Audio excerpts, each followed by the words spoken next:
Y si usted piensa salir de vacaciones en los próximos días, por favor tome en cuenta las siguientes recomendaciones para tener la seguridad en casa. Con el inicio de la temporada vacacional, cientos de capitalinos se disponen a salir de viaje fuera de la ciudad.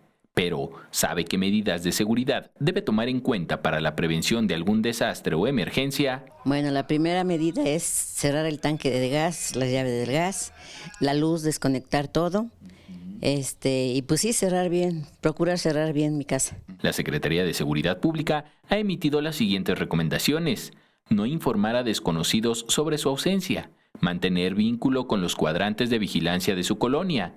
Mantener activa la aplicación Mi Policía y los números de emergencia a la mano, como el 066 y el 5658-1111 de Locatel. Encargar a un familiar o persona de confianza la supervisión de su hogar. A todos los que salen y dejan sus domicilios, que utilicen algunos sistemas de alarma, que den aviso también a los policías de su cuadrante de que van a hacer retiro del domicilio para que sean objeto ellos de la atención. Y si cuenta con mascotas, encargue a un familiar su cuidado, como la señora Marcela. Le digo que pues le venga a dar de comer al perro y a ella le dejo las llaves. ¿Por qué? Porque sé que es segura, ¿verdad? La cultura de la prevención empieza desde pequeños, por ello es relevante inculcar el cuidado de los bienes a los hijos. Esto se enseña con el ejemplo a través de que ellos nos ven que vamos cerrando la casa.